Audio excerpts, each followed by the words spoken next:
नमस्कार दोस्तों, स्वागत है आपका इस चैनल पर। अगर दोस्तों आप हमारे चैनल पर नए हैं तो वीडियो को लाइक और चैनल को सब्सक्राइब कर लीजिए, जिससे हमारी वीडियो आप तक सबसे पहले पहुंचे।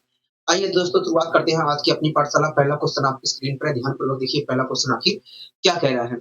दोस्तों इस क्वेश्चन में कह रहा है कि 3x प्लस 5y और 3x माइनस 5y का, दोस्तों हमें इस क्वेश्चन में 3x प्लस 5y और 3x माइनस 5y का अनुपात जो दिया है वो 5:1 दिया है। हम यहाँ कह रहा है कि बताइए x और y का रेशियो क्या होगा, मतलब x और y का अनुपात क्या होगा। हम दोस्तों इस क्वेश्चन में हमें 3x प्लस 5y और 3x माइनस 5y का रेशियो 5:1 दिया है। कह रहा है कि बताइए x और y का रेशियो क्या होगा। हम ठीक है, कोई दिक्कत कोई परेशानी को नहीं, हमें कोई दिक्कत कोई परेशानी नहीं है। दोस्तों हमें क्या दिया है, देखिए हमें दिया है 3x plus 5y, 3x plus 5y, 3x plus 5y और 3x माइनस 5y का रेशियो दिया है। क्या रेशियो दिया है, रेशियो क्या दिया है कहोगे। देखिए रेशियो तो हमें दिया है 5:1 दिया है रेशियो। कोई दिक्कत कोई परेशानी तो नहीं, हमें कोई दिक्कत कोई परेशानी नहीं है, हमें कोई दिक्कत कोई परेशानी नहीं है। दोस्तों हमें 3x प्लस 5y और 3x माइनस 5y का रेशियो 5:1 दिया है। कह रहा है कि बताइए तब x और y का रेशियो क्या होगा। x और y का रेशियो क्या होगा। आइए दोस्तों यहाँ पर हम x और y का रेशियो निकालने की कोशिश करते हैं। ठीक है, कोई दिक्कत कोई परेशानी तो नहीं, हमें यहाँ तक कोई दिक्कत कोई परेशानी नहीं है। 1 मिनट रुक जाइए, 1 मिनट।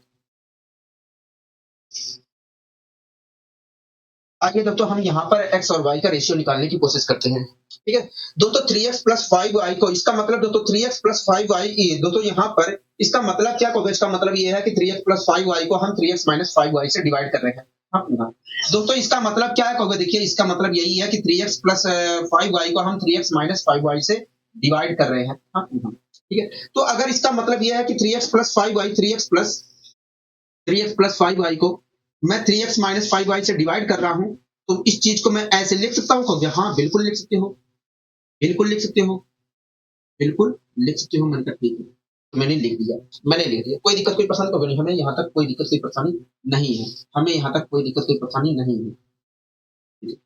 इसी प्रकार दोस्तों इसका मतलब यह है कि 5 को हम 1 से डिवाइड कर रहे हैं कहोगे। हाँ 5 को 1 से डिवाइड कर रहे हैं, तो अगर हम 5 को 1 से डिवाइड कर रहे हैं तो इससे मैं लिख सकता हूँ कि 5/1 कहोगे। हाँ 5/1 लिख सकता हूँ, कोई दिक्कत कोई परेशानी तो नहीं, हमें कोई दिक्कत कोई परेशानी नहीं है।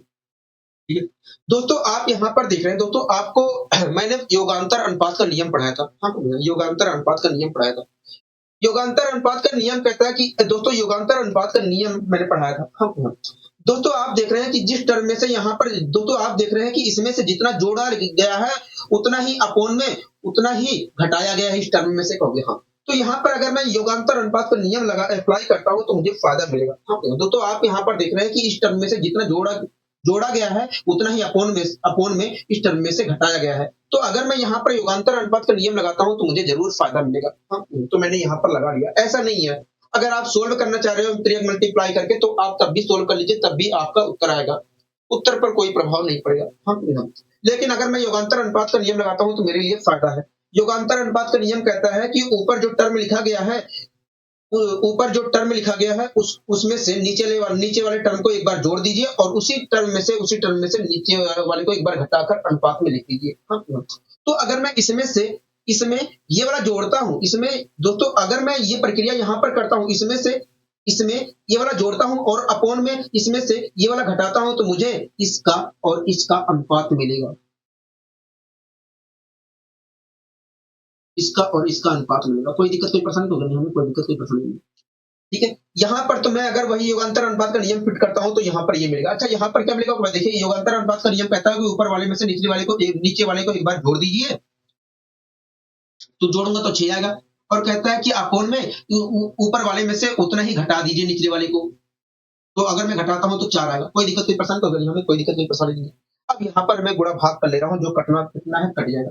3 दूनी कहोगे, 3 दूनी 6, 3 दूनी 6। हाँ 2 से इसे काट दिया तो क्या आया कहोगे, देखिए यहाँ पर 2 आ जाएगा। ठीक है, 5 इधर गया तो x और y का रेशियो क्या आया कहोगे। देखिए अगर यहाँ पर 5 जाता है तो x अपॉन y बराबर आएगा 5/2, मतलब x और y का रेशियो क्या आएगा कहोगे, x और y का रेशियो जो आएगा 5:2 आएगा। क्या आएगा? 5:2 आएगा। आप मेरी बात से सहमत है? कहोगे हाँ, हम आपकी बात से पूरी तरीके से सहमत हैं। हम आपकी बात से पूरी तरीके से सहमत हैं। कोई दिक्कत, कोई परेशानी? कहोगे नहीं, हमें कोई दिक्कत, कोई परेशानी नहीं है। हमें कोई दिक्कत, कोई परेशानी नहीं है। आशा करता हूँ ये सारी चीज़ें अच्छी तरीके से समझ में आपको आई होंगी। ठीक है? अब आइए दोस्तों, हम और आगे यहाँ पर बढ़ने की कोशिश करते हैं। दोस्तों अगला क्वेश्चन को आप देख रहे हैं? कहोगे हाँ, अगले क्वेश्चन को हम देख रहे हैं। अगले क्वेश्चन को हम देख रहे हैं। अगला क्वेश्चन क्या कह रहा है? कहोगे देखिए, अगले क्वेश्चन में हमें दिया है दोस्तों, अगले क्वेश्चन में हमें दिया है एक्स का क्यूब प्लस वाई का क्यूब और x square minus x y plus y square का अनुपात हमें 5:1 दिया है। हाँ, ठीक है। इसी प्रकार और क्या दिया है? कहोगे और हमें दिया है एक्स का क्यूब माइनस वाई का क्यूब और x square plus y square का अनुपात हमें 7:1 दिया है। हमसे क्या कह रहा है? कहोगे हमसे कह रहा है कि 2x और 3y का अनुपात क्या होगा। मतलब अगर मैं 2x और 3y को किसी एक नंबर से डिवाइड करता हूं तो डिवाइड करने पर सबसे निम्नतम रूप क्या होगा। हाँ, यही तो कह रहा है। कहोगे हाँ, यही हमसे कह रहा है।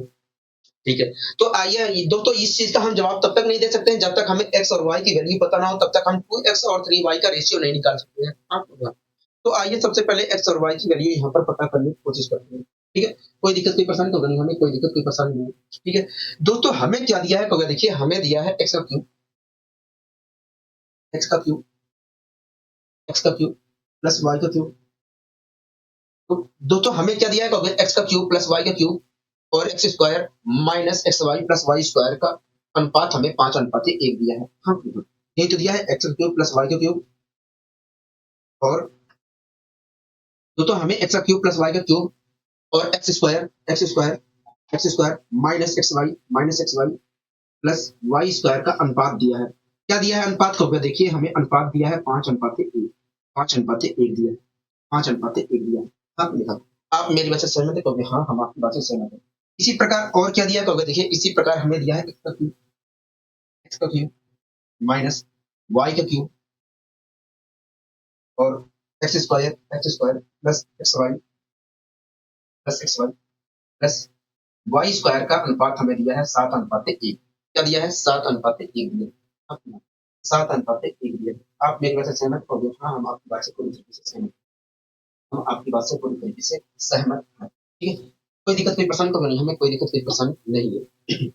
दोस्तों हमें यहाँ पर एक्स का क्यूब प्लस वाई का क्यूब और इसका रेशियो दिया है 5:1 और इन दोनों का जो रेशियो है, इस और इसका जो रेशियो है वो दिया है 7:1 दिया है। हाँ, हम ठीक है दोस्तों, एक्स का क्यूब प्लस वाई के क्यूब को हम क्या लिख सकते हैं? एक्स का क्यूब प्लस वाई का क्यूब। दोस्तों एक्स का क्यूब प्लस वाई का क्यूब होता है x plus Y.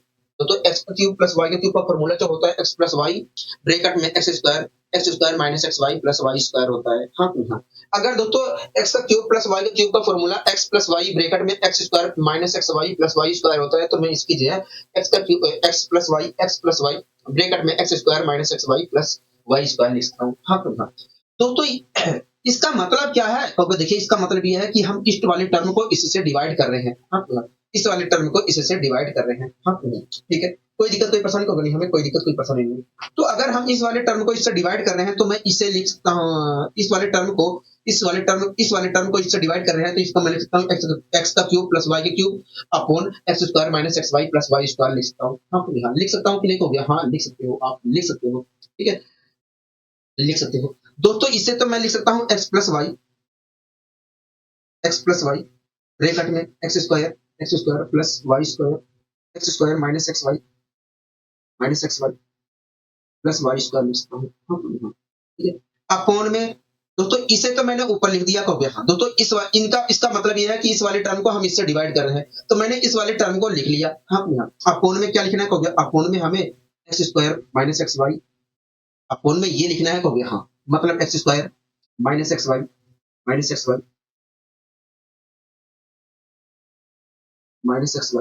Y square लिखना है। कोई दिक्कत, कोई परेशानी तो नहीं, हमें कोई दिक्कत, कोई परेशानी नहीं। और इसको क्या लिख सकते हैं? कहोगे देखिए, इसका मतलब ये है कि 5 को हम 1 से डिवाइड कर रहे हैं, इसलिए हम लिख सकते हैं 5/1। हाँ, कोई दिक्कत, कोई परेशानी तो नहीं, हमें कोई दिक्कत, कोई परेशानी नहीं, हमें यहाँ तक कोई दिक्कत, कोई परेशानी नहीं है। मैंने ठीक है दोस्तों, इसी प्रकार दोस्तों इसका मतलब क्या? कहोगे इसका मतलब ये है कि हम एक्स का क्यूब माइनस वाई के क्यूब को इससे डिवाइड कर रहे हैं। हाँ, दोस्तों इसका मतलब क्या होगा? इसका मतलब ये है कि इसे हम इससे डिवाइड कर रहे हैं। अगर दोस्तों इसका मतलब ये है कि इससे हम इसे डिवाइड कर रहे हैं, तो इसको मैं लिखता हूँ एक्स का क्यूब माइनस वाई का cube upon x square plus x y plus y square लिख सकता हूँ। आप मेरी बात से सहमत है? हाँ, हम आपकी बात से सहमत है। ठीक है दोस्तों, इसे मैं लिख सकता हूँ, दोस्तों इसे मैं लिख सकता हूँ x minus Y.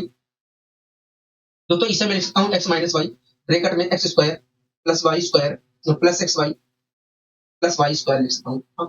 Plus y square लिख सकता हूँ कि नहीं कहोगे? हाँ लिख सकते हैं। और इसे मैं अपॉन में लिखने की कोशिश किया, इसे अपॉन में लिखने की कोशिश किया, x square plus y x y plus y square में लिया। ठीक है, कोई दिक्कत नहीं, पसंद कर दूंगी, कोई दिक्कत नहीं, पसंद नहीं। यहाँ तक सारी चीजें क्लियर कहोगे? हाँ, यहाँ तक सारी चीजें अच्छे तरीके से क्लियर है, यहाँ तक सारी चीजें अच्छी क्लियर।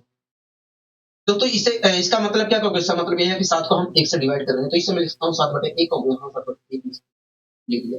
कोई दिक्कत कोई परेशानी कहोगे? नहीं, हमें कोई दिक्कत कोई परेशानी नहीं है।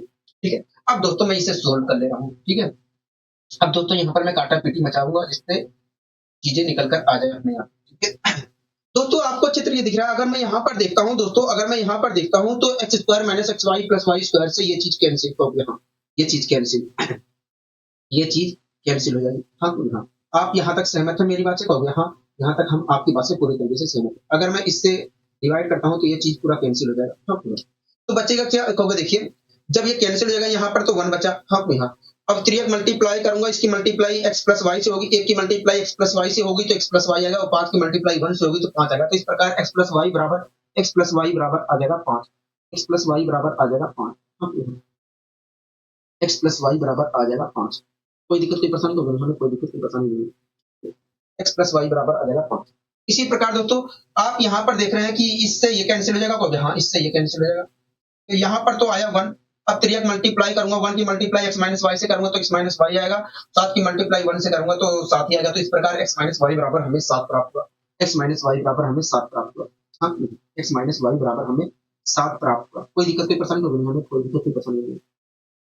दोस्तों जब भी दोस्तों कोई समीकरण हमारा a प्लस बी और a माइनस बी का रूप हो, जब भी दोस्तों दो समीकरण हमें दिए जाए और दोनों समीकरण में से एक समीकरण a प्लस बी और एक समीकरण a माइनस बी के रूप का हो, तो ऐसी स्थिति में a की वैल्यू निकालने के लिए आप दोनों चर राशियों को जोड़कर आधा कर दीजिए, a की वैल्यू मिल जाएगी, और दोनों चर राशियों के बीच का अंतर लेके आधा कर दीजिए, b की वैल्यू मिल जाएगी। तो यही प्रक्रिया मैंने यहाँ पर किया दोस्तों। a प्लस बी के रूप में दिख रहा है और a माइनस बी के रूप में दिख रहा है समीकरण को। हाँ, तो इन दोनों को मैंने जोड़ा और जोड़कर मैंने आधा कर दिया तो मुझे x की वैल्यू मिल जाएगी। हाँ, तो मैंने जोड़ा तो आया 12, 12 का आधा किया तो आया 6।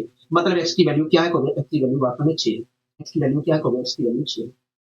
ठीक है, इसी प्रकार अंतर लिया तो अंतर का आधा किया और आया 1। तो इस प्रकार y की वैल्यू क्या है? 1 है। हाँ, तो ये सब आपको करने की जरूरत नहीं थी। जिस प्रकार x की वैल्यू 6 आई, y की वैल्यू 1 आई। हम तो ये सब आपने जो लिखा है, ये सब करने की जरूरत नहीं थी। यहीं पर निकाल के आप यहीं पर निकाल सकते थे।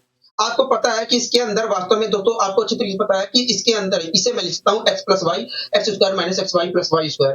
हाँ, दोनों जगह यही चीज को मैंने कहोगे। हाँ, तो कैंसिल हो जाता है, तो इस प्रकार एक्स प्लस वाई बराबर बचता 5। हाँ, 1 को कोई लेना देना नहीं है, तो इस प्रकार एक्स प्लस वाई बराबर 5 बचता। इसी प्रकार यहाँ पर भी ऐसे एक्स माइनस वाई बराबर 7 आता। तो ये सब लिखने की जरूरत नहीं थी, ये सब लिखने की जरूरत नहीं थी। ये केवल मैंने आपको समझाने के लिए लिखा है। ठीक है, ये सब मैंने समझाने के लिए लिखा है। ये लिखने की जरूरत नहीं थी। सीधे एक्स प्लस वाई की वैल्यू 5 आती और एक्स माइनस वाई की वैल्यू 7 आती। ठीक है, उसके बाद 7, 5, 12 करते, 12 का आधा करते 6, एक्स की वैल्यू मिल जाती। और अंतर लेते, अंतर आता हमारा 2, और 2 का आधा करते तो y की वैल्यू मिल जाती। हाँ, ठीक है। अब दोस्तों हम 2x और 3y का अनुपात निकाल लेते हैं। हाँ, ठीक है। आप मुझे बताइए दोस्तों, हमसे कहा था 2x और 3y का अनुपात क्या होगा? हाँ, ठीक है। अगर मुझे अनुपात निकालना है तो यहाँ पर इसकी वैल्यू रखनी पड़ेगी। हाँ, x की वैल्यू क्या होगा? 6 है, मैंने 6 रख दिया तो आया 12। हाँ, 12 आया। y की वैल्यू यहाँ पर रखा तो 3 आया। हाँ, दोनों 3 से डिवाइड हो रहे हैं तो मैंने डिवाइड किया तो 4:1 आया। तो 4:1 आया। इस प्रकार देखा जाए तो 2x और 3y का जो रेशियो होगा 4:1 होगा। क्या होगा? 4:1 होगा। ऐसा मत समझना कि ये भारी क्वेश्चन है, भारी क्वेश्चन नहीं है। बहुत ही आसानी से, बहुत तेजी से सोल्व होता है ये क्वेश्चन। बहुत तेजी से ये क्वेश्चन सोल्व होगा, बहुत तेजी से ये क्वेश्चन सोल्व होगा। भारी नहीं है, थोड़ा सा भी भारी नहीं है। ठीक है? कोई दिक्कत कोई परेशानी तो बनी हमें, कोई दिक्कत कोई परेशानी यहाँ तक नहीं है। अब आइए दोस्तों हम और आगे यहाँ पर बढ़ने की कोशिश करते हैं। दोस्तों इस क्वेश्चन को आप देख रहे हैं तो हाँ इस क्वेश्चन को हम देख लें, पढ़िए इस क्वेश्चन को। तो देखिए इस क्वेश्चन में हमसे कह रहा है कि एक निश्चित धनराशि को राम और मोहन के बीच 5 रेशियो 3 के अनुपात में विभाजित किया गया है। कह रहा है यदि मोहन को प्राप्त राशि, कह रहा है यदि मोहन को 4500 रुपए प्राप्त हुए हैं तो बताइए विभाजित की गई राशि में विभाजित की गई कुल राशि कितनी है। हाँ मतलब कुल कितने रुपए थे, यही तो पूछ रहा है। हाँ कह रहा है विभाजित की गई कुल राशि कितनी है। ठीक है, कोई दिक्कत कोई परेशानी हो गई है। दोस्तों दो व्यक्ति थे, एक राम था एक मोहन था। दोस्तों दो व्यक्ति थे, एक राम था एक मोहन था। हाँ, उन दोस्तों एक दो व्यक्ति थे, एक राम था एक मोहन था। हाँ, उनके बीच में दो धनराशि बांटी गई। दोस्तों दो व्यक्ति थे, एक राम था एक मोहन था। उनके बीच में धनराशि बांटी गई और जो धनराशि का बंटवारा हुआ 5:3 के रेशियो में हुआ। हाँ, राम और मोहन के दोस्तों राम और मोहन के बीच में धनराशि बांटी गई और धनराशि का जो रेशियो था वो 5:3 था। राम और मोहन के धनराशि का अनुपात जो था 5:3 था। इसका मतलब यही है कि यदि राम को कुल मिलाकर, इसका मतलब यही है कि यदि राम को कुल मिलाकर 5 यूनिट रुपए मिले हैं तो मोहन को कुल मिलाकर 3 यूनिट मिले हैं। ठीक है दोस्तों, राम और मोहन के बीच में जो धनराशि है 5:3 के रेशियो में विभक्त किया गया है। मतलब यदि राम को कुल मिलाकर 5 यूनिट रुपए मिले हैं तो मोहन को कुल मिलाकर 3 यूनिट रुपए मिले हैं। ठीक है, एक बात बताइए दोस्तों, मोहन को कितने रुपए मिले? 5 यूनिट रुपए मिले हैं अगर मैं इस अनुपातिक वैल्यू के हिसाब से देखता हूँ। और राम को 5 यूनिट मिले हैं, मोहन को कितने मिले हैं? मोहन को देखा जाए तो इस अनुपातिक वैल्यू के हिसाब से 3 यूनिट रुपए मिले हैं। ठीक है, क्वेश्चन में हमसे कह रहा है कि दोस्तों यदि मोहन को 45 रुपए प्राप्त हो तो बताइए विभाजित की गई कुल राशि क्या है। दोस्तों यहाँ पर अगर मैं देखता हूँ इस रेशियो के अनुसार देखता हूँ तो मोहन को 3 यूनिट रुपए मिले हैं। लेकिन क्वेश्चन कह रहा है कि 4500 रुपए मिले हैं, 4500 रुपए मिले हैं तो 3 यूनिट बराबर होगा 4500 के। कहोगे हाँ 3 यूनिट बराबर होगा 4500। तो 1 यूनिट की वैल्यू कितने के बराबर होगी? देखिए 1 यूनिट की वैल्यू वास्तव में 1500 के बराबर होगी। 1500 के बराबर होगी, 1 यूनिट की वैल्यू 1500 के बराबर होगी। हमसे क्या पूछ रहा है? हमसे कह रहा है कि बताइए कुल धनराशि कितनी थी। हाँ 1 मिनट रुकिए दोस्तों, हमें पता है कि मोहन को, हमारे अनुसार दोस्तों मोहन को 3 यूनिट पैसे मिले हैं। हाँ लेकिन क्वेश्चन कह रहा है कि भैया 4500 रुपए मिले हैं, मतलब 3 यूनिट बराबर है 4500। तो 1 यूनिट की वैल्यू कितने के बराबर होगी? तो देखिए 1 यूनिट की वैल्यू वास्तव में 1500 के बराबर होगी। 1 यूनिट की वैल्यू वास्तव में 1500 के बराबर होगी। हमसे पूछ क्या रहा है? हमसे पूछ रहा है कि बताइए कुल धनराशि कितनी थी। कुल धनराशि कितनी थी? हमसे क्या पूछ रहा है? हमसे पूछ रहा है कि बताइए कुल धनराशि कितनी थी। हाँ दोस्तों एक बात बताइए, मोहन को जो धनराशि थी उसमें से मोहन को 5 यूनिट रुपए मिले हैं, राम को 5 यूनिट मिले हैं और मोहन को 3 यूनिट मिले हैं। तो हाँ इस प्रकार दोस्तों देखा जाए तो धनराशि कुल मिलाकर 8 यूनिट थे। हाँ अगर वास्तव में मुझे बताना है तो 8 यूनिट का मुझे वैल्यू पता करना पड़ेगा। हाँ दोस्तों 1 यूनिट जो है 1500 रुपए को रिप्रेजेंट कर रहा है, तो 8 यूनिट कितने को रिप्रेजेंट करेगा? मल्टीप्लाई कर दीजिए, मल्टीप्लाई कर दीजिए। तो मैंने मल्टीप्लाई कर दिया, 15 8 होता है क्या? 15 8 होता है 120। हाँ और डबल जीरो लगा दिया। इस प्रकार देखा जाए तो दोस्तों देखा जाए तो जो धनराशि थी, इस प्रकार दोस्तों देखा जाए तो धनराशि जो थी वो कुल मिलाकर 12,000 थी। क्या थी? 12,000 थी। हाँ यहाँ तक सारी चीजें क्लियर है। हाँ यहाँ तक सारी चीजें अच्छे तरीके से क्लियर है, यहाँ तक सारी चीजें अच्छे तरीके से क्लियर है। ठीक है, अब आइए दोस्तों हम और आगे बढ़ने की कोशिश करते हैं। दोस्तों अगला क्वेश्चन आप देख रहे हैं तो यहाँ अगला क्वेश्चन हम देख रहे हैं, पढ़िए अगले क्वेश्चन को। तो देखिए कह रहा है रोहन और सोहन की वर्तमान आयु का जो अनुपात है 4:9 है। इसका मतलब यही है कि यदि रोहन की कुल आयु 4 यूनिट है तो सोहन की जो आयु है 9 यूनिट है। कह रहा है यदि सोहन की वर्तमान आयु 45 वर्ष है तो बताइए रोहन की वर्तमान आयु क्या है। दोस्तों 2 लड़के थे, एक रोहन था एक सोहन था। दोस्तों 2 लड़के थे, एक रोहन था एक सोहन था। रोहन और सोहन की जो आयु का अनुपात है दोस्तों 2 लड़के थे, एक रोहन था एक सोहन था, और इन दोनों की आयु का जो अनुपात है वो 4:9 है। 4:9 है। इसका मतलब यही है कि यदि रोहन की आयु जो है 4 यूनिट है तो सोहन की आयु जो है 9 यूनिट है। ठीक है, आपको इस रेशियो के माध्यम से समझ में आ रहा है? हाँ दोस्तों ये वास्तव में रियल आयु नहीं है, क्योंकि ये रेशियो दोस्तों ये वास्तव में रियल आयु नहीं है। ये आयु तब निकल के आया होगा, ये दोस्तों ये जो रेशियो निकल कर आया आयु का, ये तब निकल कर आया होगा जब रोहन की आयु वास्तव में यहाँ पर रखी गई होगी और सोहन की आयु यहाँ पर रखी गई होगी और उन्हें किसी एक नंबर से डिवाइड किया गया होगा, तब निकल कर आई होगी। तो इस प्रकार ये रियल आयु नहीं है। हाँ दोस्तों रोहन 2 लड़के थे, एक रोहन था एक सोहन था, उनकी आयु का अनुपात 4:9 है। इसका मतलब यही है कि यदि रोहन की आयु 4 है तो सोहन की आयु वास्तव में 9 है। ठीक है, हमसे कह रहा है कि यदि सोहन की वर्तमान आयु 45 वर्ष है तो बताइए रोहन की वर्तमान आयु क्या है। दोस्तों अगर मैं यहाँ पर इस रेशियो के अनुसार देखूं तो सोहन की आयु तो 9 वर्ष है, 9 यूनिट है। हाँ लेकिन क्वेश्चन कह रहा है कि ये 45 वर्ष है, मतलब 9 यूनिट बराबर है 45 वर्ष। हाँ 9 यूनिट बराबर है 45 वर्ष।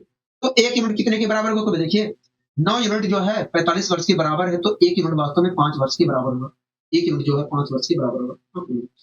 हमसे पूछ रहा है रोहन की आयु, हाँ, रोहन की वर्तमान, तो हमारे अनुसार रोहन की वर्तमान आयु क्या है? तो 4 यूनिट है। अगर वास्तव में बताना है तो 4 यूनिट का जवाब देना पड़ेगा। तो हाँ, तो 4 से मल्टीप्लाई कर दिया, 1 यूनिट की वैल्यू 5 वर्ष को रिप्रेजेंट करेंगे, तो 4 यूनिट वास्तव में 20 वर्ष को रिप्रेजेंट करेंगे। मतलब देखा जाए तो रोहन की जो आयु है, रोहन की जो वर्तमान आयु है 20 वर्ष है। क्या है? 20 वर्ष है। आपको यहाँ तक सारी चीजें क्लियर हो गई? हाँ, यहाँ तक सारी चीजें क्लियर है। अब दोस्तों इस क्वेश्चन को भी आप यहाँ पर देखिए, इस क्वेश्चन को भी यहाँ पर देखिए, ठीक है। दोस्तों इस क्वेश्चन में कह रहा है एक वसीयत के अनुसार, कह रहा है एक वसीयत के अनुसार 1,33,000 रुपए की संपत्ति को दो भाइयों राहुल और साहिल के बीच में 3/4 और 5/6 के रेशियो में बांटा गया है। ठीक है। कह रहा है साहिल को कितने रुपए मिला है?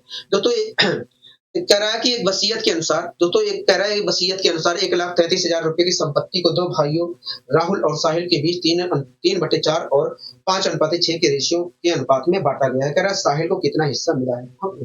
तो 1,33,000 रुपए की संपत्ति थी, उसे दो भाइयों में बांटा गया, दो भाइयों के बीच में बांटा गया है। ठीक है। दोस्तों दो भाइयों के बीच में बांटा गया है और किस रेशियो में बांटा गया है? राहुल और साहिल नाम के दो व्यक्ति भाई थे और उनके बीच में 1,33,000 रुपए की संपत्ति बांटा गया है। और किस रेशियो में बांटा गया? तो वह 3/4/5/6 की रेशियो में बांटा गया है। 3/4/5/6 के रेशियो, 3/4/5/6 के रेशियो में बांटा गया है। हाँ, ठीक है। तो हमसे कह रहा है साहिल को कितना हिस्सा मिला, मतलब साहिल को कितने रुपए मिला है। हाँ, ठीक है। दोस्तों राहुल और साहिल के बीच, दोस्तों राहुल और साहिल को के बीच संपत्ति जो है, संपत्ति का बंटवारा 3/4 और 5/6 के रेशियो में हुआ है। मैंने कहा कि वास्तव में किस रेशियो में संपत्ति का बंटवारा हुआ है? जो 1,33,000 की संपत्ति थी, वास्तव में किस रेशियो में हुआ है? तो देखिए अगर मैं यहाँ पर इसे सोल्व करता हूँ तो देखिए ये वास्तव में 2 से कट रहा है, नीचे नीचे अगर मैं काटता हूँ तो 2 2 4 2 3 6, ठीक है। तो देखिए इस त्रियक मल्टीप्लाई करता हूँ, यहाँ पर इसकी त्रियक मल्टीप्लाई किया। आप ऐसा नहीं है, एलसीएम मेथड से भी निकाल सकते हैं, एलसीएम मेथड भी अच्छा है, ठीक है। तो देखिए इसकी मल्टीप्लाई इधर किया, 3 3 9 और 2 5 10। इस प्रकार देखा जाए तो राहुल और साहिल के बीच संपत्ति का जो बंटवारा है 9/10 रेशियो में हुआ है। इसका मतलब यही है कि यदि राहुल को कुल मिलाकर संपत्ति में से 9 यूनिट मिला है, तो साहिल को कुल मिलाकर संपत्ति में से 10 यूनिट मिला है। हाँ, एक बात बताइए, राहुल को संपत्ति में से 9 यूनिट हिस्सा मिला था, हो गया। हाँ, साहिल को 10 यूनिट हिस्सा मिला था, हो गया। हाँ, इस प्रकार देखा जाए तो संपत्ति कुल मिलाकर 19 यूनिट रहा होगा, हो गया। हाँ, 19 यूनिट रहा होगा, संपत्ति कुल मिलाकर 19 यूनिट रहा होगा। हाँ, लेकिन दोस्तों क्वेश्चन कह रहा है कि ये संपत्ति कुल मिलाकर 19 यूनिट नहीं है, 1,33,000 है। हाँ, मतलब हो गया, मतलब ये है कि 1,33,000 मतलब 19 यूनिट बराबर है 1,33,000 के, मतलब 19 यूनिट बराबर है 1,33,000 के। तो अच्छा, एक यूनिट अगर 19 यूनिट बराबर है 1,33,000 के, तो एक यूनिट की वैल्यू कितने के बराबर होगी? एक यूनिट की वैल्यू वास्तव में इतने के बराबर होगी। एक यूनिट की वैल्यू वास्तव में इतने के बराबर होगी। आप मेरी बात से सहमत हो? हाँ, एक यूनिट की वैल्यू कितने के बराबर होगी? कितने के बराबर होगी एक यूनिट की वैल्यू, ठीक है। दोस्तों एक यूनिट की वैल्यू ये आ गई। हमसे पूछ क्या रहा था? तो देखिए हमसे कह रहा था कि बताइए साहिल का हिस्सा कितना है। दोस्तों साहिल का हिस्सा हमसे पूछ रहा है। दोस्तों साहिल को संपत्ति में से कितने हिस्सा मिला था? 10 यूनिट हिस्सा मिला था। तो एक यूनिट की वैल्यू ये है, तो 10 यूनिट की वैल्यू क्या होगी? 10 से मल्टीप्लाई कर दीजिए, 10 यूनिट की वैल्यू मिल जाएगी, मल्टीप्लाई कर दीजिए। अब दोस्तों मैं यहाँ पर काटा पीटी बचाऊंगा, जिससे कि मुझे वास्तव में पता चल जाए कि साहिल को कितने रुपए मिले हैं अपनी संपत्ति में से, ठीक है। तो आपको अच्छी तरीके से पता है कि 19 सत्ते कितना होता है? 19 सत्ते 133 होता है, ठीक है। दोस्तों 7 की मल्टीप्लाई 1 से करूंगा तो 7 ही आएगा, हो गया। हाँ, अब जीरो मैं लगा देता हूँ, जितने जीरो छोड़ा हूँ, 3 इधर हो गया, 4 हो गया, 4 हो गया। हाँ, एक मिनट मुझे 4 जीरो लगा देते हैं। इस प्रकार देखा जाए तो साहिल को संपत्ति में से 70,000 रुपए मिले थे। हाँ, तो इस प्रकार देखा जाए तो साहिल को संपत्ति में से कुल मिलाकर 70,000 रुपए मिले थे। हाँ, आप मेरी बात से सहमत है? हो गया। हाँ, हम आपकी बात से पूरी तरीके से सहमत है। यहाँ तक कोई दिक्कत, कोई परेशानी हो गई? हमें कोई दिक्कत, कोई परेशानी नहीं है। अब आइए दोस्तों हम और आगे बढ़ने की कोशिश करते हैं। दोस्तों अगला क्वेश्चन आप देख रहे हैं, तो यहाँ अगला क्वेश्चन हम देख रहे हैं। क्या कहना चाह रहा है अगला क्वेश्चन को देखिए, कह रहा है कि तीन संख्याओं का योग जो है 275 है। तो तीन संख्याएं थी उनका योग 275 था। हाँ, आगे कह रहा है कि यदि पहली और दूसरी संख्या का अनुपात जो है 3:7 है और दो तथा दूसरी दूसरी और तीसरी संख्या का जो अनुपात है 2:5 है, तो बताइए दूसरी संख्या का मान क्या होगा, दूसरी संख्या की संख्या होगी कितनी, ये पूछ रहा है। कभी हम मान लीजिए दोस्तों तीन संख्याएं जो थी वो ए बी सी थी। हाँ भैया, ठीक है। दोस्तों तीन मान लीजिए, तो दोस्तों तीन जो संख्याएं थी, दोस्तों मान लीजिए तीनों जो संख्याएं थी वो ए बी सी थी। हाँ भैया, दोस्तों तीनों संख्याओं में से पहली दोनों जो संख्याएं हैं, दोस्तों तीनों संख्याओं में से जो पहली दोनों संख्याएं हैं उनका रेशियो जो हमें 3:7 दिया है। क्या दिया है? 3:7 दिया है। हाँ भैया, ये सब भी लिखने की जरूरत नहीं है, आप तो नीचे धड़ाधड़ सोल्व करोगे, ठीक है। ये सब लिखने की जरूरत नहीं है, ये तो मैं समझा रहा हूँ, ठीक है। इसी प्रकार अगले दो संख्याओं का जो रेशियो है, अगले दो संख्याओं का जो रेशियो है, मतलब दूसरी और तीसरी संख्या का जो रेशियो है, दूसरी और तीसरी संख्या का जो रेशियो है, वो हमें क्या दिया है? वो हमें वास्तव में 2:5 दिया है। 2:5 दिया है। हाँ, 2:5 दिया है। कोई दिक्कत नहीं, परेशानी नहीं है, कोई दिक्कत नहीं, परेशानी नहीं है। हमें क्या दिया है? 2:5 दिया है। 2:5 दिया है, ठीक है। हमसे क्या कर रहा है? दूसरी संख्या पूछ रहा है, ठीक है। दोस्तों पहली और दूसरी संख्या का, दोस्तों हमसे क्या कर रहा है? दूसरी संख्या बताइए, ठीक है। ठीक है। तो आइए दूसरी संख्या निकालने की कोशिश करते हैं, ठीक है। दोस्तों अगर मैं यहाँ पर देखूं तो पहली और दूसरी संख्या का रेशियो हमें दिया है 3:7 हो गया। हाँ, 3:7 दिया है, ठीक है। और दूसरी और तीसरी संख्या का रेशियो 2:5 दिया है, हो गया। मैंने कहा कि अगर दोस्तों पहली और दूसरी संख्या का रेशियो 3:7 है, दूसरी और तीसरी संख्या का रेशियो जो है 2:5 है। हाँ, मैंने कहा कि बताइए तीनों संख्या का रेशियो क्या है, तीनों संख्याओं का रेशियो क्या है, तीनों संख्याओं का रेशियो क्या है, तीनों संख्याओं का रेशियो क्या है, तीनों संख्याओं का अनुपात क्या है। तो देखिए अगर हमें तीनों संख्याओं का रेशियो निकालना है, तीनों संख्याओं का रेशियो निकालना है, तो हमें तीनों संख्याएं ऐसे लिखनी पड़ेगी। हाँ, ठीक है। तो मैं देखिए इनमें से तीनों संख्या में से पहली दोनों जो संख्या है उनका रेशियो 3:7 दिया है, ठीक है। तो मैं देखिए अगली दोनों जो संख्या है उनका रेशियो 2:5 दिया है। तो आप तो डायरेक्ट ये सारी चीजें लिखोगे, ना कि ये लिखोगे। तो मैं यहाँ पर हमें फिल करना है, तो यहाँ पर हम वही फिल करेंगे जो इसके सामने है, केवल फिल करिए। तो मैं देखिए यहाँ पर हमें फिल करना है, इसके सामने जो है वो फिल करेंगे। मैंने कहा ठीक है, 2 भर दिया। अब दोस्तों मैं और आगे यहाँ पर बढ़ रहा हूँ, ठीक है। मैंने एक लाइन ड्रॉ कर ली, ठीक है, एक लाइन ड्रॉ कर ली।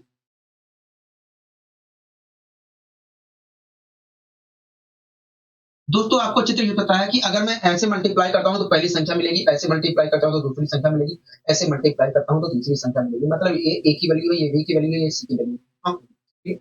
दोस्तों मैंने आपसे पूछा कि बताइए तीनों संख्याओं का अनुपात क्या है, मतलब तीनों संख्याओं को अगर हम एक नंबर से डिवाइड करते हैं तो जो डिवाइड करने पर वो वैल्यू क्या प्राप्त, तीन वो निम्नतम रूप क्या प्राप्त होगा। तो देखिए ये ए की वैल्यू है, ये बी की वैल्यू है, ये सी की वैल्यू है। तो अगर देखिए इन तीनों में कुछ कॉमन नहीं दिख रहा है, इसलिए जो होगा वही वास्तव में तो अगर देखिए यहाँ पर तीनों में कुछ कॉमन नहीं दिख रहा है, इसलिए यही वास्तव में ए बी सी का अनुपात होगा। हाँ, ए की वैल्यू क्या होगा? 6 है। बी की वैल्यू क्या होगा? 14 है। और सी की वैल्यू क्या होगा? 35 है। तो इस प्रकार देखा जाए तो इस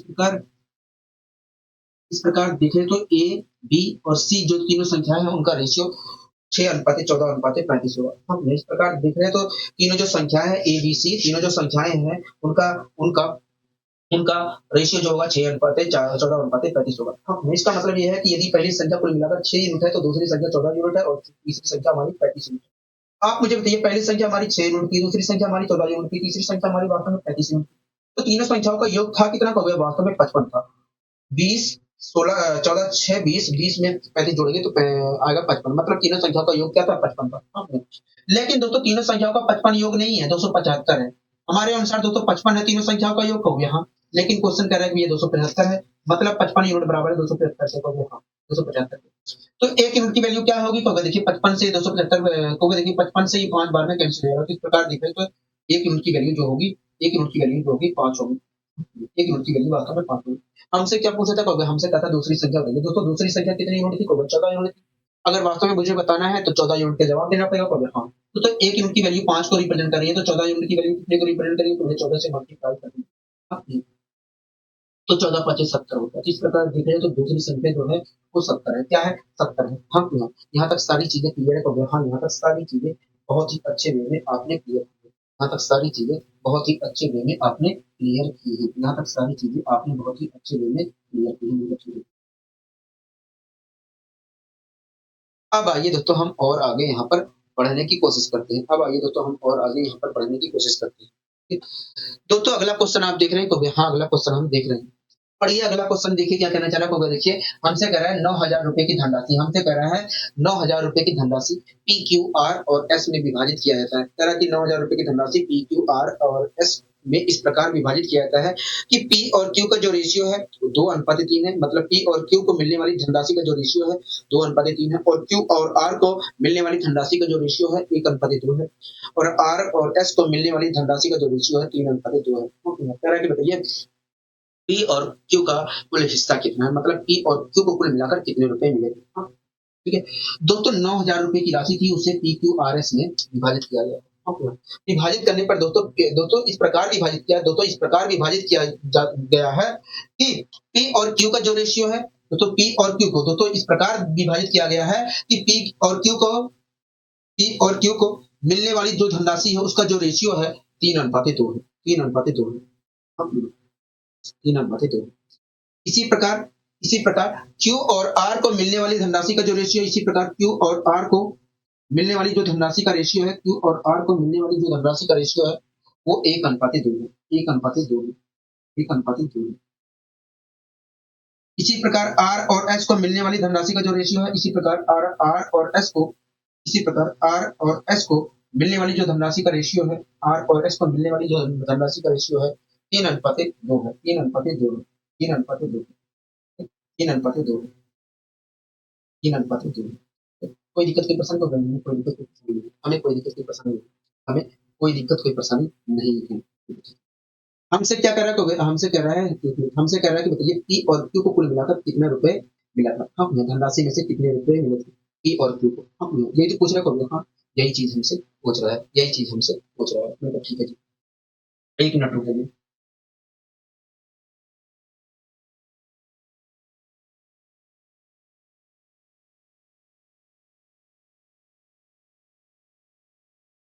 ठीक है, पी और क्यू को मिलने वाली धनराशि का रेशियो 3:2 है, क्यू और आर को मिलने वाली धनराशि का रेशियो 1:2 है, और आर और एस को मिलने वाली धनराशि का रेशियो 3:2 है। हाँ, मैंने कहा कि बताइए मुझे पी क्यू और आर एस को मिलने वाली धनराशि का रेशियो क्या है, पी क्यू आर एस को मिलने वाली धनराशि का रेशियो क्या है। तो अगर देखिए, अगर आपको पी क्यू और आर और एस को मिलने वाली धनराशि को रेशियो निकालना है तो आपको पी क्यू आर एस को लिखना पड़ेगा। ठीक है, तो देखिए इन चारों में से देखा जाए तो पी और क्यू को मिलने वाली धनराशि का रेशियो 3:2 है। मैंने कहा, तो वह देखिए इन चारों में से देखा जाए तो क्यू और आर को मिलने वाली धनराशि का रेशियो 1:2 है। मैंने कहा, तो वह देखिए इन चारों में से देखा जाए तो आर और एस को मिलने वाली धनराशि का रेशियो 3:2 है। मैंने कहा हाँ जी। तो वह देखिए ऐसे लाइन एक खींचेंगे। मैंने कहा ठीक है, लाइन खींचिए। आपको ये नहीं उतारना है, आपको तो धड़ाधड़ ये करना है। ठीक है, आपको ये तो आप ये धड़ाधड़ करेंगे और आप बहुत तेजी से निकाल लेंगे।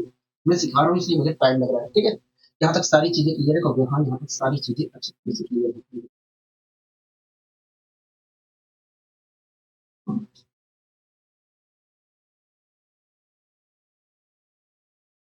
तो भाई देखिए यहाँ पर हमें फिल करना है, तो यहाँ पर हम 2 फिल करेंगे इसके सामने, क्योंकि 2 है। तो भाई यहाँ पर फिल करना है तो इसके सामने 2 है तो 2 फिल करेंगे। ये कहोगे इसके सामने यहाँ पर फिल करना है, इसके सामने 1 है तो यहाँ पर 1 फिल करेंगे। ठीक, तो भाई देखिए इसके सामने यहाँ पर 3 है तो यहाँ पर 3 फिल करेंगे, यहाँ पर भी 3 फिल करेंगे। हाँ, ठीक है, ठीक है। तो भाई देखिए अगर हम ऐसे मल्टीप्लाई करते हैं तो पी को मिलने वाली धनराशि मिलेगी, ऐसे मल्टीप्लाई करते हैं तो क्यू को मिलने वाली धनराशि मिलेगी, और ऐसे मल्टीप्लाई करते हैं तो आर को मिलने वाली धनराशि मिलेगी।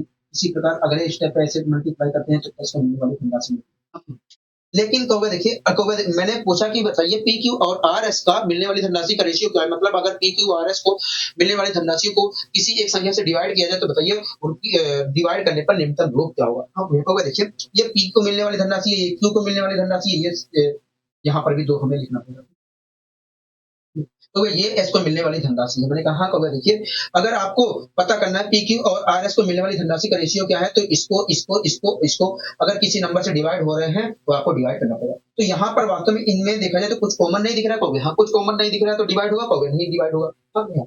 तो इसका मतलब जब डिवाइड नहीं होगा तो यही वास्तव में सबसे निम्नतम रूप होगा। हाँ, मतलब यही रेशियो होगा वास्तव में पी क्यू आर एस। हम मल्टीप्लाई करने पर जो आएगा वही रेशियो होगा। तो मल्टीप्लाई करूंगा तो 3 3 9 हो गए, हाँ 2 3 6 हो गए, हाँ 2 दूनी 4 4 3 12 हो गए, हाँ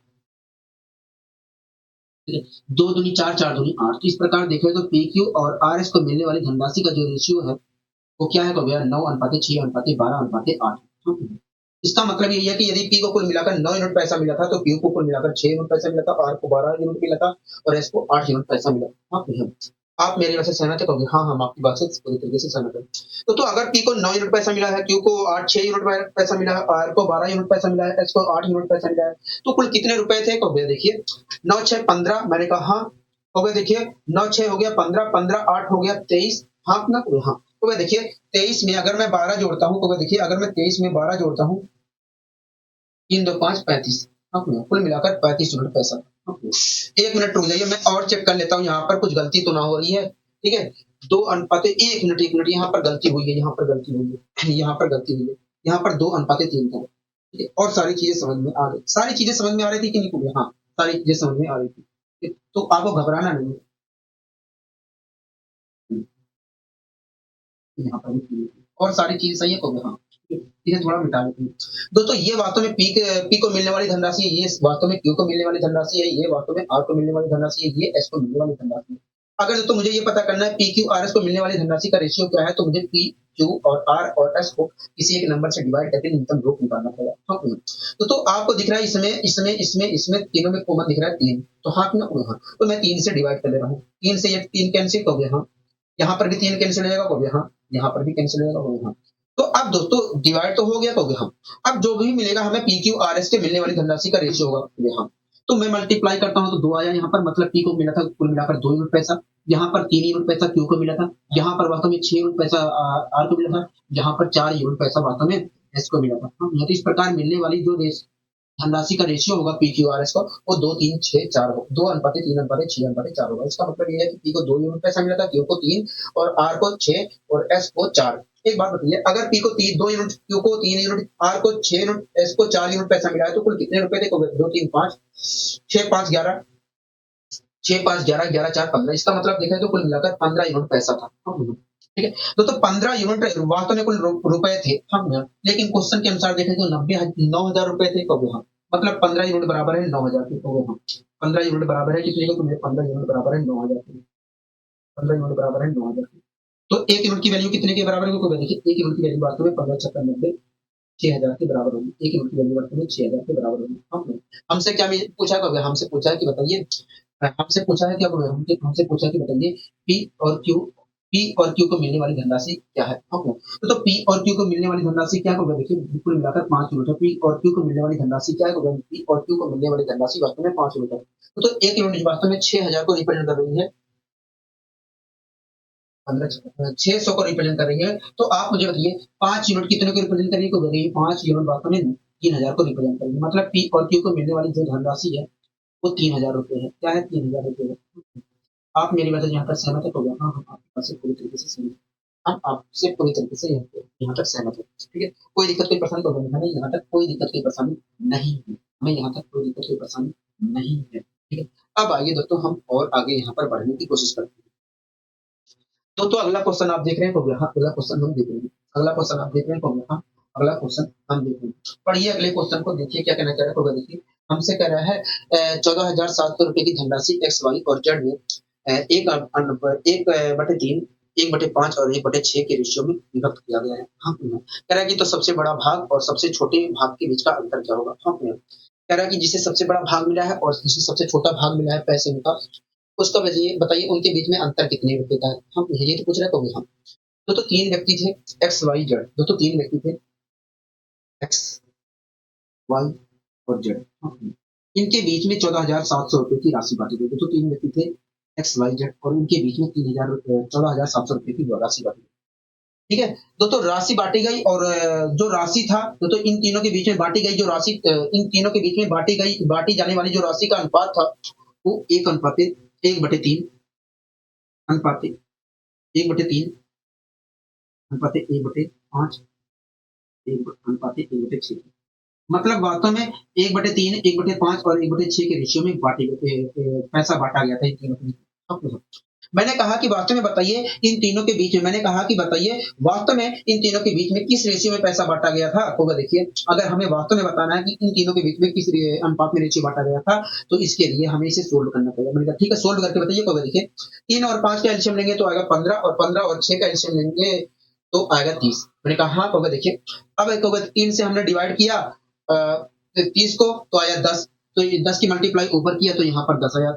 हाँ इस प्रकार देखें तो जो धनराशि था उसमें से कुल मिलाकर 10 यूनिट पैसा एक्स को मिला। हाँ इसी प्रकार 5 से मैंने एलसीएम को डिवाइड किया 6 आया, 6 की मल्टीप्लाई ऊपर किया तो आया 6। तो इस प्रकार देखें तो वाई को कुल मिलाकर 6 यूनिट पैसा मिला धनराशि में से। हाँ इसी प्रकार देखा जाए तो 6 की मल्टीप्लाई 6 से डिवाइड किया 5 आया, 5 की मल्टीप्लाई ऊपर किया 5।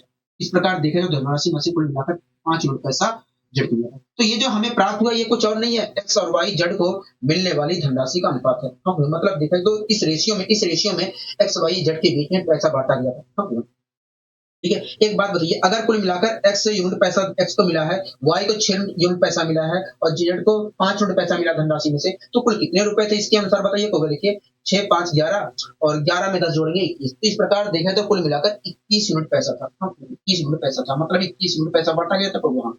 लेकिन दोस्तों 21 यूनिट पैसा नहीं बांटा गया है, 14,700 रुपए बांटा गया। 14,700 रुपए बांटा गया। 14,700 रुपए बांटा गया। कोई दिक्कत नहीं, पसंद कोई दिक्कत नहीं।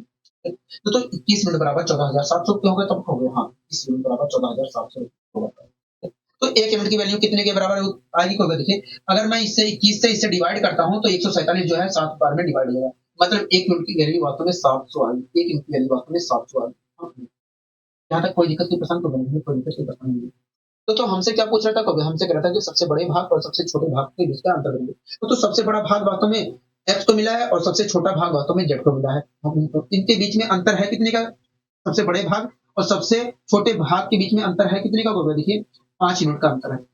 अगर वास्तव में बताना है कितने का अंतर है तो 5 यूनिट की वैल्यू पता करने पड़ेगी। तो हम तो 1 यूनिट जो है 700 रुपए को रिप्रेजेंट कर रही है, तो 5 यूनिट कितने को रिप्रेजेंट करेगी, तो 3500 रुपए को रिप्रेजेंट करेगी। मतलब देखें तो सबसे बड़े भाग और सबसे छोटे भाग के बीच में कुल मिलाकर 3500 रुपए का अंतर है। 3500 रुपए का अंतर है। बताइए यहाँ तक कोई दिक्कत, कोई परेशानी हो नहीं है। यहाँ तक तो हमें कहीं पर भी दिक्कत, कहीं पर भी परेशानी नहीं है। यहाँ पर हमें कहीं पर भी दिक्कत, कहीं पर भी परेशानी नहीं है। मैंने कहा ठीक है। अब आइए दोस्तों हम और आगे यहाँ पर बढ़ने की कोशिश करते हैं। ठीक है दोस्तों, अगला क्वेश्चन आप पढ़ रहे हैं, देख रहे हैं और यहाँ अगला क्वेश्चन हम देख रहे हैं। पढ़िए अगले क्वेश्चन को, देखिए क्या कहना चाह रहा है। तो देखिए हमसे कह रहा है कि 10,400 रुपए की राशि, कह रहा है 10,400 रुपए की राशि एल एम एन के बीच इस प्रकार विभाजित किया जाता है कि एल को मिलने वाली राशि जो है एम का, एम की कह रहा है एल को मिलने वाली जो राशि है एम का वन थर्ड पार्ट है। हाँ कह रहा है एल को मिलने वाली जो राशि है एम के हिस्से का 1/3 पार्ट है। हाँ इसी प्रकार कह रहा है एम को मिलने वाली जो राशि है एन की राशि का 3/4 हिस्सा है। हाँ कह रहा है कि एल को मिलने वाली जो राशि है एम का 1/3 हिस्सा है और एम को मिलने वाली जो राशि है एन का 3/4 हिस्सा है। हाँ ठीक है, कह रहा है कि बताइए एम और एन के हिस्से के बीच का अंतर क्या है। एम और एन के बीच का अंतर क्या है। ठीक है दोस्तों, 3 व्यक्ति थे एम एल एम एन। हाँ दोस्तों 3 व्यक्ति थे, दोस्तों 3 और व्यक्ति थे एल एम एन। हाँ उनके बीच दोस्तों 10,400 रुपए की राशि बांटी गई। हाँ और जब राशि बांटी गई दोस्तों, इस प्रकार राशि बांटी गई कि एल को मिलने वाली जो राशि है एम का 1/3 है। एल को मिलने वाली जो राशि है एल को जो मिलने वाली राशि है, मैं यहाँ पर समझाने की कोशिश कर रहा हूँ, वास्तव में आपको डायरेक्ट लिखना है। ठीक है, एल को जो मिलने वाली राशि है एम का 1/3 है। एम का 1/3 है। एम का 1/3 है। मतलब यदि एम को कुल मिलाकर 3 यूनिट पैसा मिला है तो एल को कुल मिलाकर 1 यूनिट पैसा मिला है। तो ये वास्तव में कुछ और नहीं है, एल और एम को मिलने वाली राशि का अनुपात है। ये कुछ और नहीं है, एल और एम को मिलने वाली राशि का अनुपात है। ठीक है, कोई दिक्कत, कोई परेशानी तो हमें कोई दिक्कत, कोई परेशानी नहीं। आप वैसे सोल्व करते हो बेसिक तरीके से तो यही चीज निकल कर आएगा। ठीक है, इसी प्रकार दोस्तों एम को मिलने वाली जो राशि है, इसी प्रकार दोस्तों एम को मिलने वाली जो राशि है एन की राशि का 3/4 हिस्सा है। एन की राशि का 3/4 हिस्सा है। इसका मतलब यही है कि यदि कुल मिलाकर एन को 4 यूनिट पैसा मिला है तो एम को कुल मिलाकर 3 यूनिट पैसा मिला है। तो ये कुछ और नहीं है, एम और एन को मिलने वाली राशि का अनुपात है। ये कुछ और नहीं है, एम और एन को मिलने वाली राशि का अनुपात है। ठीक है, तो इस प्रकार से तो देखा जाए तो एल और एम को मिलने वाली राशि का जो एल और एम को मिलने वाली राशि का जो अनुपात था 1/3 था और एम और एन को मिलने वाली राशि का जो अनुपात था यहाँ पर 3/4 था। ठीक है दोस्तों, यहाँ पर अगर मैं इसके अनुसार देखूं तो एम को कुल कितने रुपए मिले, 3 पैसे मिले हैं। यहाँ पर भी कितने मिले हैं, 3 पैसे मिले हैं। तो क्वेश्चन एक ही है, तो वास्तव में एम को जितना रुपए यहाँ पर मिला है उतना ही तो मिलना चाहिए यहाँ पर। हाँ जो कि यहाँ पर साफ-साफ दिख रहा है, जितना रुपए यहाँ पर मिला है, उतना ही यहाँ पर वास्तव में मिल जाएगा। हाँ, ठीक। यहाँ तक सारी चीज़ें क्लियर है? हाँ, यहाँ तक सारी चीज़ें क्लियर है। अच्छा एक बात बताइए, इसके अनुसार देख के बताइए एल को कुल कितने रुपए मिले? देखिए एल वास्तव में देखा जाए तो इसके अनुसार एल को 1 यूनिट पैसा मिला है। हाँ, एम को कितना मिला? देखिए यहाँ पर देखूँ या यहाँ पर देखूँ तो एम को कुल मिलाकर 3 यूनिट पैसा मिला है। हाँ, एम को कुल कितना यूनिट पैसा मिला है? 4 यूनिट पैसा मिला है। हाँ, इस प्रकार देखा जाए तो एल और एम और एन को वास्तव में 1:3:4 के रेशियो में पैसा मिला है। हाँ, इसका मतलब यही है कि यदि एल को कुल मिलाकर 1 यूनिट पैसा मिला था तो एम को 3 यूनिट पैसा मिला है और एन को 4 यूनिट पैसा मिला है। हाँ, अगर दोस्तों एल को 1 यूनिट पैसा मिला है, एम को 3 यूनिट पैसा मिला है और एन को 4 यूनिट पैसा मिला है, तो इस प्रकार देखें तो कुल मिलाकर 8 यूनिट पैसा रहा होगा। हाँ, मतलब उनके बीच में 8 यूनिट पैसा विभाजित किया गया है। हो गया। हाँ, लेकिन दोस्तों 8 यूनिट पैसा विभाजित नहीं किया गया है। 8 यूनिट पैसा विभाजित नहीं किया गया, 10,400 रुपए विभाजित किया गया। 10,400 रुपए विभाजित किया गया, मतलब 8 यूनिट बराबर है 10,400 रुपए। हो गया। तो 1 यूनिट की वैल्यू कितने के बराबर होगी? देखिए अगर 8 यूनिट जो है 10,400 के बराबर है तो 1 यूनिट वास्तव में 8 के 8 8 3 24 1300 रुपए के बराबर होगी। हमसे क्या पूछ रहा था? हो गया। हमसे कर रहा था एम और एन के हिस्से का अनुपात बताइए। तो एम को कुल कितने यूनिट पैसा मिला था? तो 3 और एन को कुल कितने यूनिट पैसा मिला था? हो गया 4। इस प्रकार देखें तो एम और एन के हिस्से का जो के बीच का जो अंतर है वो 1 यूनिट का है। हो गया। हाँ, और 1 यूनिट वास्तव में 1300 रुपए को रिप्रेजेंट कर रहा है। हो गया। हाँ, मतलब देखा जाए तो एम और एन के हिस्से के बीच का जो अंतर है वो वास्तव में 1300 रुपए है। क्या है? 1300 रुपए है। बताइए यहाँ तक कोई दिक्कत, कोई परेशानी तो नहीं, हमें कोई दिक्कत, कोई परेशानी नहीं है। चलो ठीक है। अब आइए दोस्तों हम और आगे यहाँ पर बढ़ने की कोशिश करते हैं। दोस्तों आप इस क्वेश्चन को देख रहे हैं? हाँ, इस क्वेश्चन को हम देख रहे हैं। पर ये इस क्वेश्चन को देखिए क्या कहना चाह रहा है? देखिए कह रहा है कि पी और क्यू के पास कुल मिलाकर 5100 रुपए की राशि है। कह रहा है कि पी और क्यू के पास कुल मिलाकर 5100 रुपए की राशि है। हाँ, आगे कह रहा है यदि पी की राशि का 2/3 भाग करा, यदि पी की राशि का 2/3 हिस्सा क्यू की राशि का 3/4 हिस्से के बराबर है तो बताइए क्यू के पास कुल कितनी राशि है? बताइए कुल क्यू के पास कुल कितनी राशि है? हाँ, ठीक है। तो आइए दोस्तों हम इस क्वेश्चन को सोल्व करने की कोशिश करते हैं। दोस्तों दो व्यक्ति हैं, एक पी है एक क्यू है। हाँ, दोस्तों उनके पास कुल मिलाकर देखा जाए तो 5100 रुपए है। दोस्तों दो व्यक्ति हैं, एक पी है एक क्यू है और उनके पास कुल मिलाकर 5100 रुपए है। ठीक है। आगे हमसे दोस्तों कह रहा है कि जो पी, दोस्तों हमसे क्वेश्चन में कह रहा है कि पी का जो पी को हमसे क्वेश्चन में कह रहा है कि पी की राशि का 2/3, पी की राशि मान लीजिए पी रुपए थी और क्यू की राशि क्यू के पास कुल मिलाकर क्यू रुपए था। हाँ, तो कह रहा है कि कह रहा है कि पी की राशि का 2/3 हिस्सा मतलब इतना हो गया। हाँ, कह रहा है कि पी की राशि का 2/3 हिस्सा मतलब इतना हो गया। हाँ, ठीक है। इसी प्रकार कह रहा है क्यू की राशि का 3/4 हिस्सा मतलब इतना हो गया। हाँ, कह रहा है कि आपस में बराबर है तो मैंने बराबर का साइन लगा दिया। ठीक है, कोई दिक्कत कोई परेशानी तो गई, हमें कोई दिक्कत कोई परेशानी नहीं। अगर दोस्तों मैं यहाँ पे गुणा भाग करता हूँ तो मैंने क्या किया, पी और क्यू को तो पी और क्यू को मिलने वाली राशियों का अनुपात निकालने के लिए, तो पी और क्यू को मिलने वाली राशि का अनुपात निकालने के लिए मैंने क्या किया, 2 और 3 का रेशियो ले लिया। आपको ये सारी चीजें मैंने बताया, 2 और 3 का एलसीएम ले लिया। मैंने ये सारी चीजें आपको पहले पढ़ाया है। हाँ, पी और क्यू को मिलने वाली राशियों का अनुपात निकालने के लिए मैंने पी के गुणांक में न्यूमरेटर में पी के गुणांक में जो पी और क्यू के गुणांक में जो लिखा गया उसका एलसीएम ले लिया। क्या ले लिया? एलसीएम ले लिया। तो 2 3 का एलसीएम आया 6। अब मैंने 2 से भाग दिया तो आया 3, 3 की मल्टीप्लाई 3 से किया तो आया 9। मतलब पी को मिलने वाली जो मतलब पी के मिलने वाली राशि का जो अनुपात था वो वास्तव में 9, मतलब पी को मिलने वाली जो राशि थी वो वास्तव में 9 यूनिट थी। हाँ, मतलब पी के पास कुल मिलाकर 9 यूनिट पैसे थे। हाँ, मतलब देखा तो पी के पास कुल मिलाकर 9 यूनिट पैसे थे। पी की वैल्यू ही तो मिली, एक हो गया। हाँ, इसी प्रकार 3 से मैंने एलसीएम को डिवाइड किया, आया 2, 2 की मल्टीप्लाई 4 से किया तो आया 8। मतलब देखा जाए तो क्यू के पास कुल मिलाकर 8 यूनिट पैसे थे। हाँ, तो इस प्रकार देखा जाए तो पी और क्यू को पास उपस्थित पैसे का जो अनुपात था, पी और क्यू के पास उपस्थित पैसे का जो अनुपात था वो वास्तव में 9:8 था। मतलब यदि कुल मिलाकर पी के पास 9 यूनिट रुपए थे तो क्यू के पास कुल मिलाकर 8 यूनिट रुपए थे। हाँ, तो दोस्तों इस प्रकार देखा जाए तो पी और क्यू के पास कुल मिलाकर 17 यूनिट रुपए थे। तो हम अगर मैं इसके अनुसार देखूं तो 17 यूनिट रुपए थे, लेकिन क्वेश्चन कह रहा है भैया 17 नहीं थे, 5100 रुपए थे। मतलब 17 यूनिट बराबर है 5100 रुपए थे। हाँ, 17 34 17 की 51, एक यूनिट जो है 300 रुपए को रिप्रेजेंट कर रहा है। इस प्रकार देखा जा सकता है। हमसे पूछ क्या रहा है, हमसे पूछ रहा है क्यू के पास कुल धनराशि कितनी है। तो क्यू के पास कुल कितने यूनिट पैसे हैं? 6 यूनिट पैसे हैं। हाँ, अगर वास्तव में बताना है तो 6 यूनिट का जवाब देना पड़ेगा। हाँ, तो एक यूनिट जो है 300 को 300 रुपए को रिप्रेजेंट करिएगा। हाँ, तो 6 यूनिट कितने को हो गया? 1800। मतलब देखा जाए तो क्यू के पास कुल मिलाकर 1800 रुपए क्या थे? 1800 रुपए। एक मिनट रुकिए, एक मिनट रुकिए। 2 तिया 6, 3 तिया 9, हाँ कि नहीं हाँ? 3 दूनी 6, 2 चौके 8, हाँ कि नहीं? तो इसे सही 1 मिनट रुकिए, हाँ 8 है, 8 हाँ, हाँ, हाँ। दोस्तों क्यू के पास कुल मिलाकर 8 यूनिट पैसे थे कहोगे हाँ, अगर वास्तव में बताना है तो 8 यूनिट का जवाब देना पड़ेगा कहोगे हाँ। तो अगर मैं मल्टीप्लाई करता हूँ तो आएगा 24। मतलब देखें तो क्यू के पास जो रुपए थे, क्यू के पास उपस्थित जो रुपए थे, वो कुल मिलाकर 2400 रुपए। कोई दिक्कत कोई परेशानी तो हमें कोई दिक्कत कोई परेशानी नहीं है। यहाँ तक हमें कोई दिक्कत कोई परेशानी नहीं है। ठीक है। अब आइए दोस्तों हम और आगे यहाँ पर बढ़ने की कोशिश करते हैं। दोस्तों अगला क्वेश्चन आप देख रहे हैं कहोगे हाँ, अगला क्वेश्चन हम देख रहे हैं। अगला क्वेश्चन आप देख रहे हैं कहोगे हाँ, अगला क्वेश्चन हम देख रहे हैं।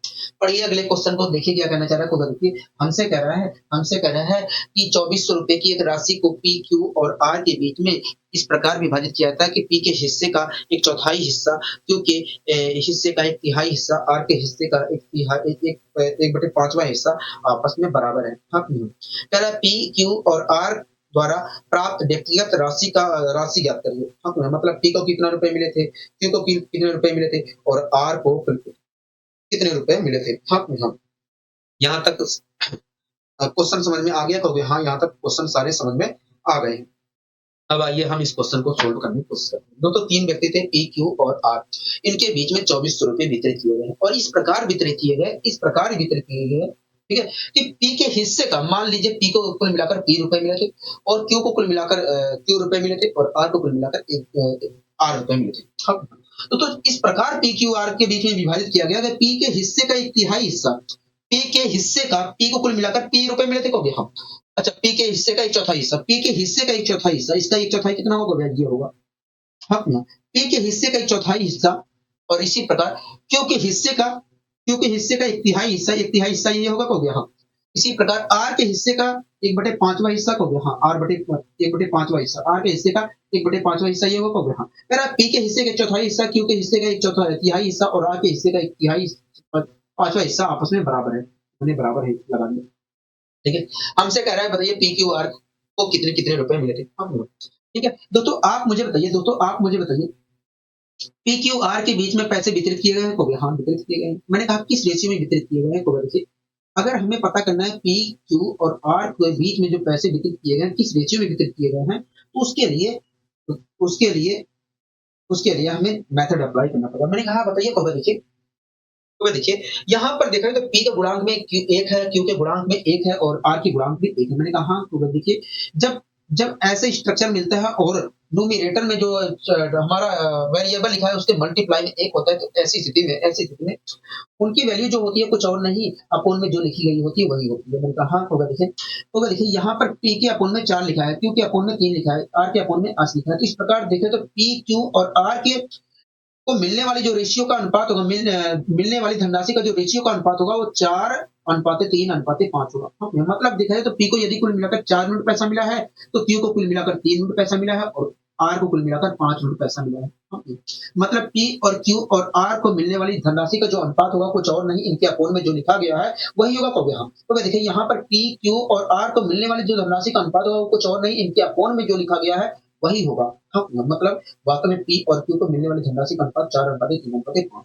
यहाँ तक सारी चीजें क्लियर है कहोगे हाँ। तो एक बात बताइए, पी को कुल मिलाकर 4 यूनिट पैसा मिला था, क्यू को कुल मिलाकर 3 यूनिट पैसा मिला था, पी को कुल मिलाकर 8 यूनिट पैसा मिला था कहोगे हाँ। इस प्रकार देखा जाए तो कुल मिलाकर 12 यूनिट पैसा रहा होगा, मतलब 12 यूनिट पैसा विभाजित किया गया इनके बीच में कहोगे हाँ। तो कुल मिलाकर 12 यूनिट पैसा विभाजित किया गया है इन तीनों के बीच में। लेकिन क्वेश्चन कह रहा है कि ये 12 यूनिट पैसा विभाजित नहीं किया गया, 2400 रुपए विभाजित किया गया है। मतलब 12 यूनिट बराबर है 2400 रुपए की पकड़ो। तो 1 यूनिट कितने के बराबर होगा? 1 यूनिट वास्तव में 200 रुपए के बराबर है। तो 1 यूनिट वास्तव में 200 रुपए के बराबर है। ठीक है? तो हमसे क्या पूछ रहा है कहोगे? हमसे कह रहा है कि बताइए, हमसे क्या पूछ रहा है कहोगे? हमसे कह रहा है कि बताइए पट्टी को कितने रुपए मिले? तो एक बात बताइए, पी को कुल कितने यूनिट पैसा मिला कहोगे? 4 यूनिट। और दोस्तों 1 यूनिट जो है 200 रुपए को रिप्रेजेंट कर रहा है, तो 4 यूनिट कितने को रिप्रेजेंट करेगा कहोगे? 4 यूनिट वास्तव में 800 रुपए को रिप्रेजेंट करेगा। मतलब पी को कुल मिलाकर 800 रुपए मिले थे। तो क्यू को कितना रुपए मिला है कहोगे? क्यू को वास्तव में 3 यूनिट पैसा मिला है। तो 1 यूनिट जो है 200 रुपए को रिप्रेजेंट कर रहा है, तो 3 यूनिट वास्तव में 600 को रिप्रेजेंट करेगा। मतलब वास्तव में क्यू को 600 रुपए मिला है। तो पी को आर को कितना मिला है कहोगे? आर को 5 यूनिट पैसा मिला है। तो 1 यूनिट जो है 200 को रिप्रेजेंट कर रहा है, तो 5 यूनिट वास्तव में 1000 को रिप्रेजेंट करेगा। मतलब देखें तो पी और क्यू और आर को मिलने वाली धनराशि का जो धनराशि है क्रम से 800, 600 और 1000 है। कोई दिक्कत, कोई परेशानी, प्रॉब्लम में कोई दिक्कत, कोई परेशानी यहाँ तक नहीं है। आपने अच्छे तरीके से यहाँ पर चीज़ें को समझाने की कोशिश की है, ठीक है? ठीक है? यहाँ तक सारी चीज़ें क्लियर हो गई। हाँ, इस क्वेश्चन को भी हम कर लेते हैं हाथों-हाथ, ठीक है? देखिए क्या कहना चाह रहा है। हमसे कह रहा है कि 119 की एक संख्या कह रहा है 119 की एक संख्या को 2 भागों x और y में विभाजित किया गया है। दोस्तों 119 एक संख्या थी, दोस्तों एक संख्या थी 119, उसे 2 भागों में विभाजित किया गया है x और y में। हाँ, ये दोस्तों इस प्रकार विभाजित किया गया है, दोस्तों इस प्रकार विभाजित किया गया है x और y के बीच में कि x का जो छठा भाग है, x का जो छठा भाग है y के 10वें भाग का, x के छठे भाग और y के 10वें भाग का अनुपात 2:3 है। तो इस प्रकार विभाजित किया गया है कि x के छठे भाग और y के 10वें भाग का अनुपात जो है 2:3 है। तेरा y का हिस्सा क्या है? हम ठीक है। तो 119 एक संख्या एक संख्या थी 119, उसे 2 भागों में विभाजित किया गया है x और y के बीच में। x और y के बीच में विभाजित किया गया है। इस प्रकार दोस्तों विभाजित किया गया है, दोस्तों इस प्रकार विभाजित किया गया है कि x का छठा भाग, x का छठा हिस्सा, x का छठा भाग, x का छठा भाग क्या होगा? कोई ये होगा, ठीक है। अच्छा y का 10वां भाग क्या होगा? कोई y अपॉन 10 होगा। तो इस प्रकार विभाजित किया गया है कि x के छठे भाग और y के 10वें भाग का जो रेशियो है, x का छठा भाग और y के 10वें भाग का जो रेशियो है, y के 10वें भाग का जो रेशियो है वो 2:3 है, 2:3 है। इस प्रकार विभाजित किया गया है कि x के छठे हिस्से और y के 10वें हिस्से का जो रेशियो है वो 2:3 है। ठीक है, कोई दिक्कत, कोई परेशानी, कोई हमें कोई दिक्कत, कोई परेशानी नहीं। इसे मैं सोल्व कर सकता हूँ, इसे मैं सोल्व कर सकता हूँ अपने अनुसार। तो मैंने नीचे-नीचे काट दिया, ऊपर-ऊपर काट दिया अगर कट रहा है तो। 2 तिया 6, 2 पंचे 10। हाँ, अब मैंने एलसीएम मेथड क्रॉस मल्टीप्लिकेशन नियम अप्लाई किया, 5x हो गया, ये 3y हो गया, हो गया हाँ। और 5x और 3y को मैं लिख सकता हूँ 5x upon 3y। 5x upon 3y लिख सकता हूँ, क्लिक हो गया, हाँ, लिख सकता हूँ। दोस्तों ऐसा मैं इसलिए लिख रहा हूँ क्योंकि रेशियो में जब तक रहेगा तब तक मुझे परेशान करेगा गुणा भाग में, हाँ, इसलिए मैं ऐसे लिख ले रहा हूँ जिससे आसानी से मुझे समझ में आए। यहाँ पर 2/3 है तो मैंने 2/3 लिखा। ठीक, कोई दिक्कत, कोई प्रश्न, कोई नहीं। 3 से ये 3 कैंसिल हो गया, हाँ। 3 से ये 3 कैंसिल हो गया। इस प्रकार x और y का x अपॉन y की वैल्यू क्या ही होगी? x अपॉन y की वैल्यू आई 2/5, 2/5 आई। हाँ, इस प्रकार देखा जाए तो अगर मैं तुलना करता हूँ तो इसका मतलब यही है कि यदि x को कुल मिलाकर x, इसका मतलब यह है कि यदि कुल मिलाकर x x के हिस्से, इसका मतलब यह है कि x की वैल्यू 2 है और y की वैल्यू वास्तव में 5 है। हम अगर मैं तुलना करता हूँ x की वैल्यू वास्तव में 2 है और y की वैल्यू क्या है? 5 है। अब दोस्तों हमारी जो संख्या थी उसे 2 भागों में विभाजित किया गया था x और y के बीच में। इस प्रकार दोस्तों देखा जाए तो इस प्रकार दोस्तों देखा जाए तो एक मिनट रुकिए। दोस्तों विभाजित करना, अगर दोस्तों इसके अनुसार देखा जाए तो x के हिस्से में क्या आया था? 2 आया था और y के हिस्से में क्या आया था? 5 आया था। इस प्रकार देखा जाए तो कुल मिलाकर संख्या वास्तव में 7 यूनिट रही होगी। हाँ, संख्या से वास्तव में 7 यूनिट रही होगी। लेकिन दोस्तों संख्या 7 यूनिट नहीं थी, 119 थी। मतलब 7 यूनिट बराबर है 119 की। 119, 7 यूनिट बराबर 119 की। तो 1 यूनिट कितने के बराबर है? देखिए 1 यूनिट वास्तव में 49 की 7 7 7 17 के बराबर है। कह रहा है कि y का हिस्सा क्या था? तो y के हिस्से में कितना आया था? 5 बटा आया था। दोस्तों एक हिस्सा जो है 17 को रिप्रेजेंट कर रहा है, तो 5 हिस्सा कितने को रिप्रेजेंट करेगा? 5 जो है 5 यूनिट कितने को रिप्रेजेंट करेगा? 5 यूनिट वास्तव में 85 को रिप्रेजेंट करेगा। मतलब y की वैल्यू, y का हिस्सा जो है 85 है। y का हिस्सा है 85। यहाँ तक कोई दिक्कत, कोई परेशानी नहीं है। हमें यहाँ तक कोई दिक्कत, कोई परेशानी नहीं है। हमें यहाँ तक कोई दिक्कत, कोई परेशानी नहीं है। ठीक है दोस्तों, आगे की जो चीजें हैं वो हम कल करेंगे। ठीक है, आज के लिए बस इतना ही रखते हैं। आशा करता हूँ तो ये सारी चीजें बहुत ही अच्छे वे में आपको समझ में आई होंगी। ठीक है, तो आज के लिए बस इतना ही रखते हैं। मिलेंगे इसी ऊर्जा और इसी उत्साह के साथ। आज के लिए दीजिए इजाजत। नमस्कार।